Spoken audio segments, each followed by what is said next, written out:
ó yá yìnbọn fún Kokoz is a assassin. No be lie. Reason why they are still waging war against me because they want me dead. But èmi Bọ́lá ò ní kú ikú kan bí ó ṣe yí ẹnikẹ́ni kó yè láti máa ròyìn iṣẹ́ rere because they share the seat on people's things. They are jacking people's things. The moment they believe they are no longer more. And again, tó bá rí ẹni yẹn náà, àwọn ọlọ́pàá bàbá ọmọ mi ṣe kì í ṣe rọ́. Àwọn èèyàn kan tó bá jẹ́ family bàbá ọmọ mi tó kàn jẹ́ foolish people tó yẹ kó listing kan dẹ̀ máa ṣe kí wickedness tó máa sí nínú ayé wọn. Ó ní. Ó ti yé yín, màá fi orúkọ mi wọ̀nyí sìn. Ṣé rí ìgbà tí mo máa ra ilẹ̀ yìí tí mo sanwó tí mo máa wá Nàìjíríà. I don't want to come and stay. Mo kàn fẹ́ ra ilẹ̀ yẹn pé kí n dẹ̀ padà. Pé tí bá ti get ara mi tí bá ti rówó máa ṣe díẹ̀ díẹ̀. You understand me? Because mo ṣì ní 2 years. Pé before 2 years ni tó pé I will be okay. Then now ma ti parí ilé máa ṣe díẹ̀. Mo ti rí ọwọ́ tán fẹ́ gbé wọ́n fẹ́ gbalẹ̀ yẹn. Ó ti yé bẹ́ẹ̀ yẹn. Àwọn yẹn máa sọ pé ṣe bí Èkó ni. Báwo ṣe máa connect ṣe mọ̀ pé Wàsíù lọ̀gá wọn. Wàsíù lọ̀gá wọn tó tọ̀rọ̀ dẹ̀ máa ń korò. Nígbà tó wá di ní ọjọ́ yẹn.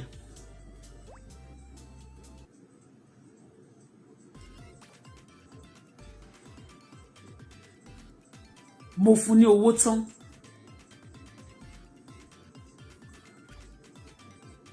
Ó bẹ àwọn ará àdúgbò. Ó ní kó wá béèrè owó lọ́wọ́ mi. Wọ́n wá wo àdúgbò yẹn o, àwọn principality wo ló wà ládùúgbò tó máa ń gbalẹ̀, ó ní nǹkan tó máa ń pa àwọn èèyàn tó máa jọjọ́ ń ṣèkà. They know themselves. Ó pe bàbá kan Kàkó. Ó pe màmá tó wà lọ́pọ́sìtì mi tọ́lọ́run ti bá mi lugi mọ́ lápá. Tó ní ilé kan báyìí náà tó gba ṣọ́ọ̀ṣì tó gbalẹ̀ onílẹ̀ ní ṣọ́ọ̀ṣì yẹn, ìyẹn ní ṣọ́ọ̀ṣì o. Màmá yẹn. Wọ́n kàn wá bá mi ni. Wọ́n ní wọ́n fẹ́ gba owó transformer lọ́wọ́ mi. Mo lówó transformer, wọ́n ní ẹ. Mo ní ṣé wọ́n ti parí ilé ni, mo ní ṣé mo ti ń kọ́lé ni, ṣèbílẹ̀ mo rà.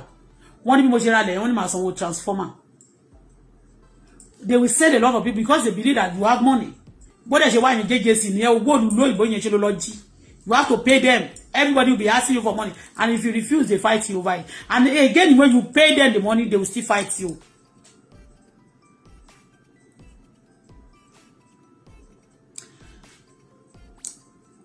Ṣé mọ̀ pé kọ́lọ́run kó foríjì bàbá ọmọ mi. Ẹ mọ̀ pé we are then a ṣì wà papọ̀. Ká má wà mọ́. Tí n bá ra nǹkan, gbogbo nǹkan tí n bá rà, mo máa ń forúkọ ẹ̀ sí.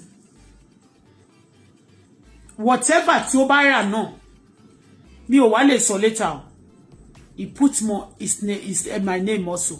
Bó ṣe máa ń forúkọ mi, bá ṣe máa ń fi sèré, a máa fi Mr. and Mrs. Ẹ mọ̀ pé mo ti sọ rí lọ́yà kan tí bàbá ẹ̀ lọ gbé wá fún ilẹ̀ kan tá a rà ní Ẹ̀pẹ́ nígbà yẹn.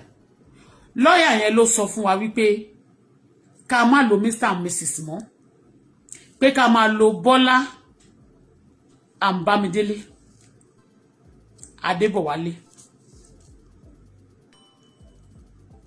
Ojú bàbá ẹ̀ ni wọ́n ṣe sọ́njọ́ náà lọ.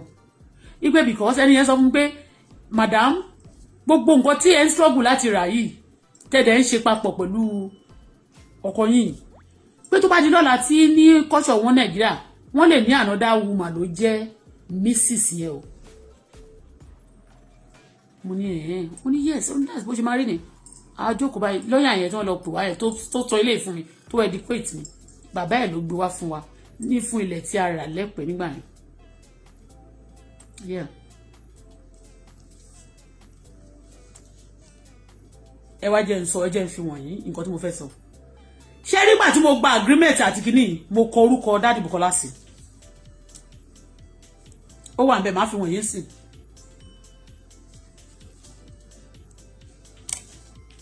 Mo fẹ́ fi wọ̀nyí. Kò need kí n hide ẹ. There's no need of hiding it. Mo kàn lè hide address mi tó wà nsìn. But most of àwọn ọmọ tó wà lórí Facebook àwọn terrorists wọ̀nyí gbogbo wọn yẹn ni wọ́n ti rányàn lọ. Àbíkẹ́ ti rányàn lọ bẹ̀. Wọ́n mọ̀ náà. Terrorists ni wọ́n. Àbíkẹ́. Ẹ sábọ̀ gbogbo wọn. Gbogbo àwọn tí mo ń sọ̀rọ̀ náà wọ́n wà ńbẹ̀. I want to show you.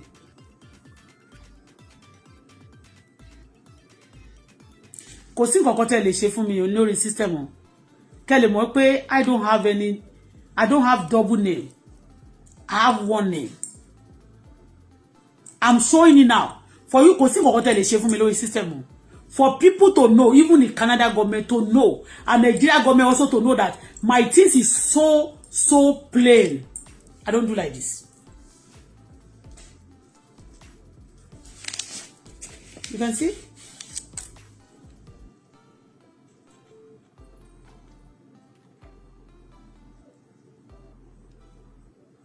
You see? That's my name. That's in my name, my real name. That's my name. Nothing difficult, nothing changed on my passport or the paper I use in Canada. I'm not involved in any nonsense thing. Let me now tell you what happened. Saria, those people, taba sọ̀rọ̀ tó tọ́ la sọ confirmato. Tẹ́ bá reduce. Kò matter àwọn tí ò fẹ́ yín tí ò ní interest because àwọn tó jó lára tó really jẹ́ member wọn. They won't like to stay. Ó ti hot fún wọn. But we are talking to important people. Okay? You see, Mr. Nipa the guy wasn't there. Kò mọ̀, ó ti kún sìn, kò mọ̀ nǹkankan eléyìí tí mo sọ yìí. Ó ti yé. Kẹ́ lè mọ̀ pé whatever I do, gbogbo ilé, gbogbo ìwé wọ̀nyẹn, gbogbo ilé ìwé wọ̀nyẹn, I do my photocopy. Gbà tí mo ń bọ̀, ó ní àwọn gbogbo ìwé àti etí wà sí gbà ẹ̀. Ẹ mọ̀ pé wọ́n jà gan pé bí àmì nílé produce. But mi ò tó bá fún mi gan mi ò fẹ́ mọ̀, wọ́n kàn ṣèkà ni. But mo sọ pé yan ogún ọdún máa ń gbóná. Àwọn èèyàn máa ń ṣèkà fáwọn èèyàn ní orílẹ̀-èdè Nàìjíríà. Tí bá dẹ̀ sọ pẹ̀lú experience mo fi ń sọ̀rọ̀.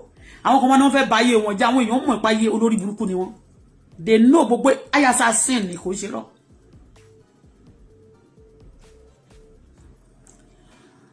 Nígbà tí mo gbé ìwé yẹn,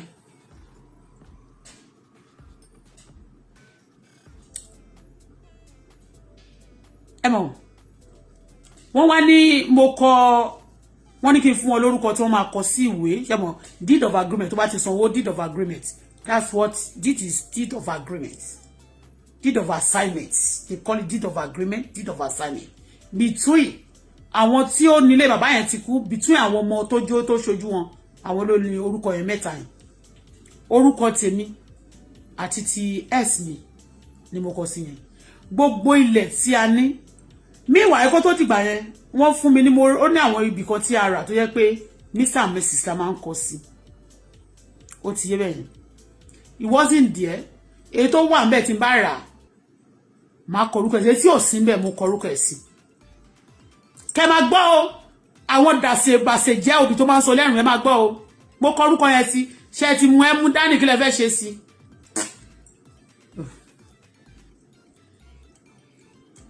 So ngbà tí ẹ mọ̀ pé ó ní a máa gba, this is one of the survey.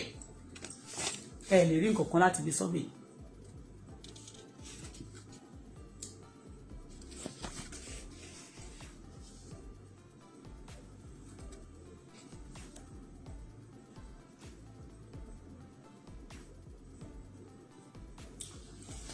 So ẹ mọ̀ pé deed of agreement lẹ máa kọ́kọ́ gbà tó bá ti sanwó tán.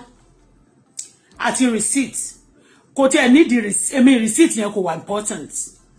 Ó dẹ̀ wà important náà. But ipe mo rà, mo dẹ̀ sanwó. Iye tí mo rà náà ó máa wà nínú, wọ́n máa ka memorandum àti gbogbo nǹkan yìí.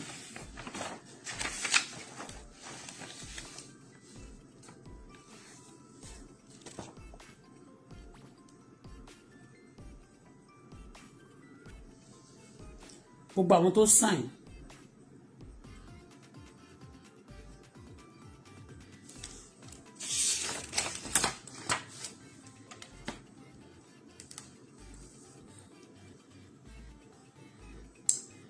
Ibi tó kọ kíní sí ẹ máa gbọ́ o.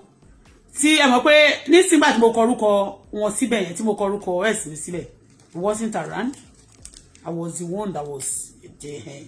Mo rà tí mo wà ńbẹ̀. Anything I do, I put his name.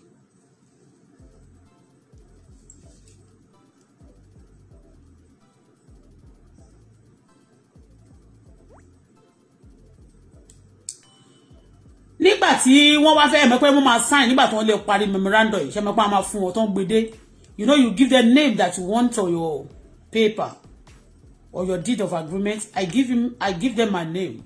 I give them my daughter, his name and my name. And nígbà tí wọ́n gbé ìwé wá láti sign, you know, the lawyer will now call me to sign. You understand? You know, they say he need to sign also.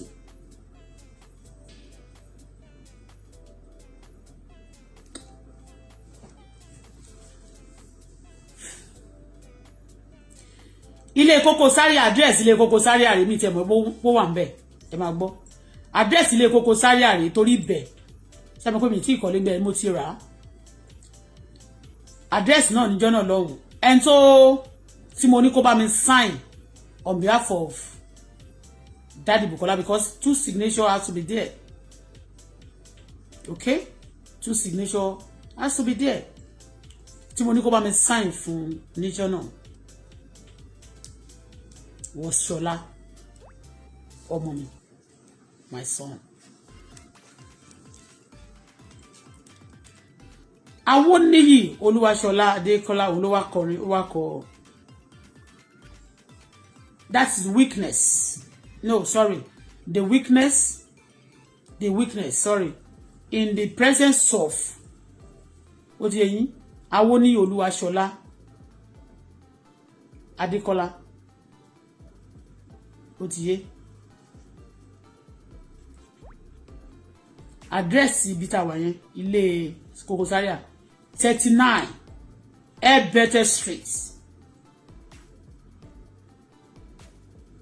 Eeee níbẹ̀ yẹn ṣá. Mo rí pé ó là wà nínú. Ó ní Eeee Street off Governors Road, Ìkọ̀tún. Occupation businessman. That is Shola lójú tó wà ńbẹ̀.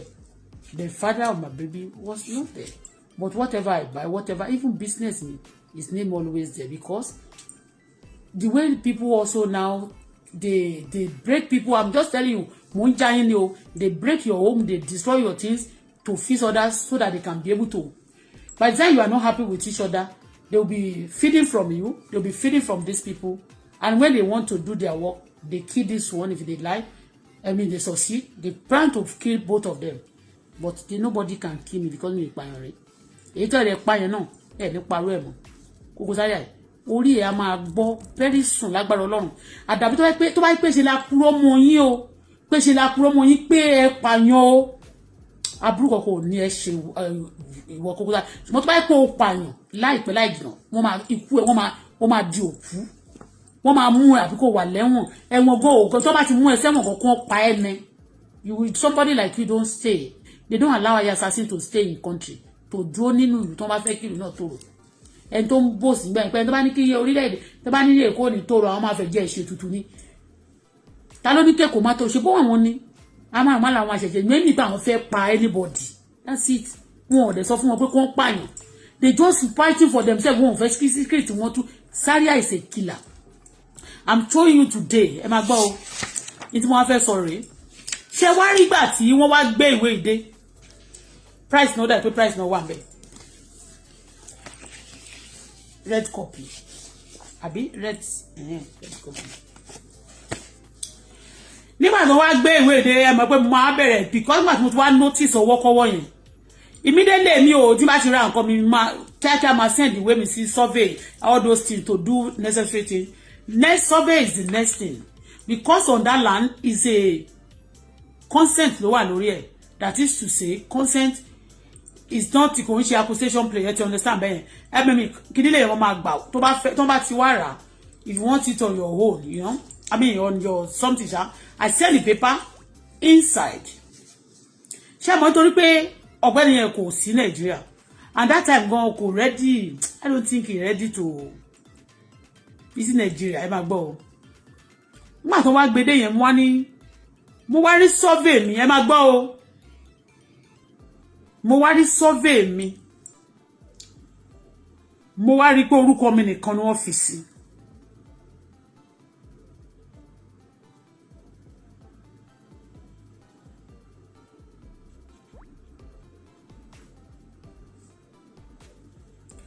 Only plan showing poverty said to belong to Mrs. Bola Folashade Adebowale. At Lawa Street, wọ́n pè bẹ̀yẹn ní Lawa, but ibẹ̀yẹn kì í ṣe Akitola Ige ni wọ́n yí sí ẹ̀mọ̀ pé wọ́n kàn máa ń change oríṣiríṣi. That place was Lawa. Àti dọ́dọ̀ Kokoz ní junction lọ́wọ́ yẹn náà wọ́n ní ẹ̀bẹ̀tẹ̀ ní ibẹ̀yẹn tún jẹ́ the same street ni. The same street, but it's very long. At Lawa Street, Ikotun, Alimosho local government area, Lagos State. Wọ́n kọ point, wọ́n kọ ẹ mọ̀ pé wọ́n máa lọ ṣá on your name. You understand? Ibi tí mo kọ́kọ́ ti notice nǹkan kan nìyẹn. Gbà tán wá gbédé mo wá béèrè lọ́wọ́ wọn ní. Ṣé mọ̀ pé ẹ dẹ̀ máa fún wọn ní deed àti àwọn orúkọ nǹkan tẹ́ máa lò. Ó ti yé yín mẹ́yẹn. In tó bá wà nínú agreements. Deed of agreements. Ó gbọ́dọ̀ wà níbí. Mo notice pé ẹ mọ̀ pé mo ti sorry, mo notice pé wọ́n yọ orúkọ ẹ̀ kúrò ńbẹ̀.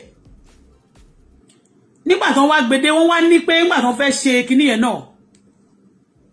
Tí mo fẹ́ ṣe further to take my ìwé mi wà lọ́wọ́ ọmọbìnrin kan tó lóun ṣiṣẹ́ láláwúsá o, tó wá ń bá wọn ṣiṣẹ́ létà o, tó ń bá gbogbo àwọn 419 àtàwọn tó ṣe láláwúsá yẹn náà. Ó dẹ̀ pé nísìn ìjọba ti fẹ́ parí wọ́n listen sáwọn èèyàn á máa tún dárúkọ wọn. Àwọn tó ń ṣe láláwúsá yẹn náà ó lè ní majority of them.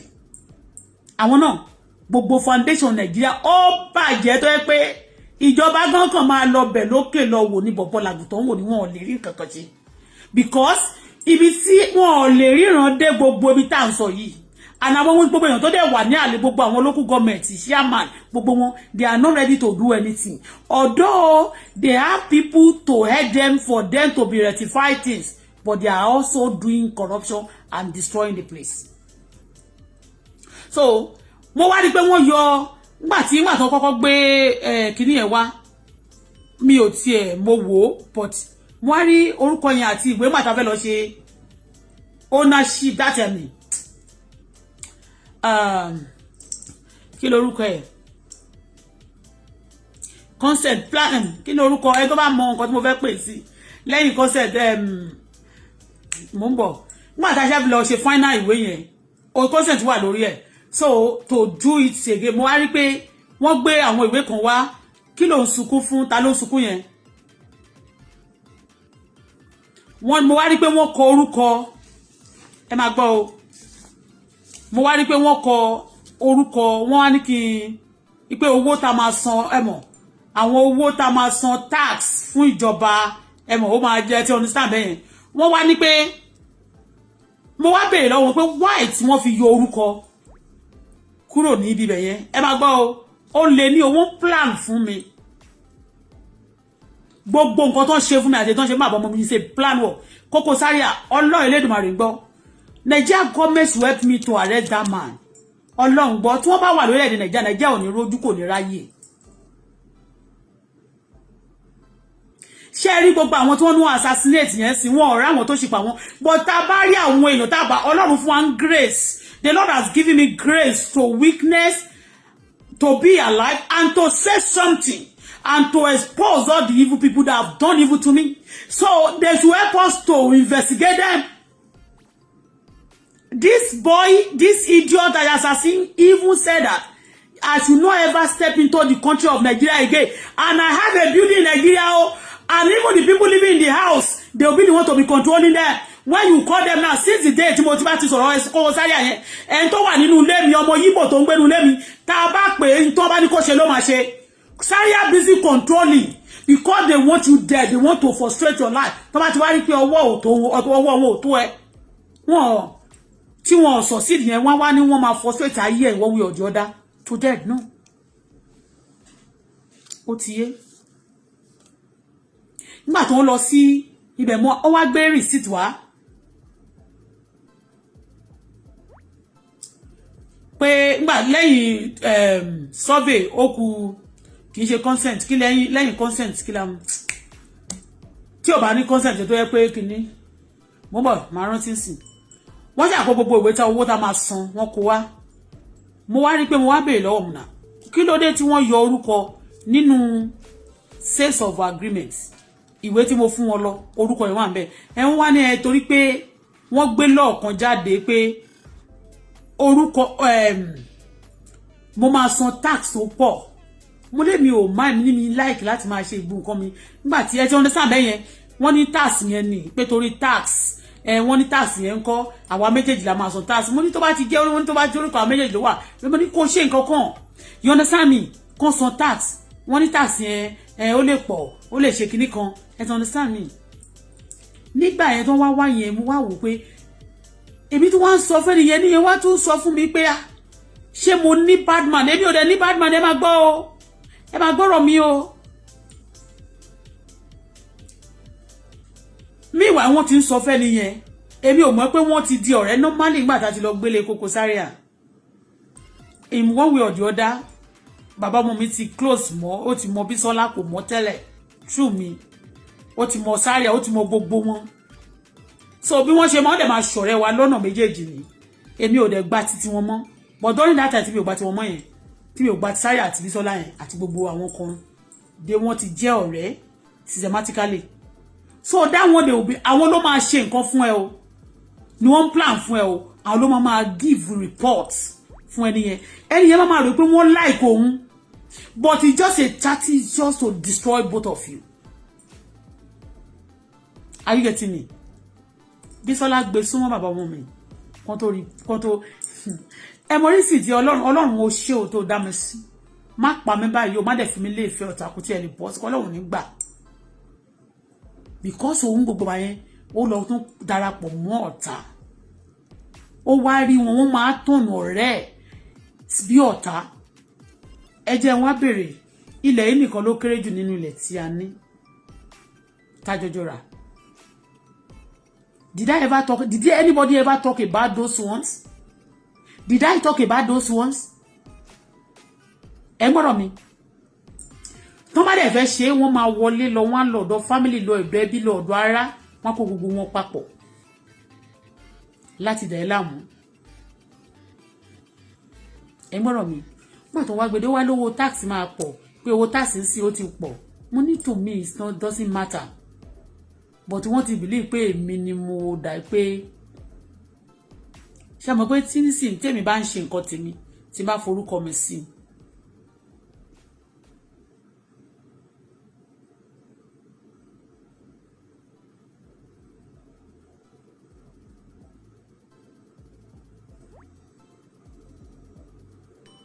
bá tẹnat kẹ èmi fúnra mi ò gẹ́tẹ̀ ní lọ yà bí n ṣe wà yìí mi ò ní bá lọ́mí ní bá tẹnat mo fẹ́ ilé yẹn ní títà ni I want to sell it. Zaria àkọlé sàdúgbò yẹn èso lè kọ́lé ti mi ò fẹ́ rí àbẹ̀ mọ́ I dodge evil.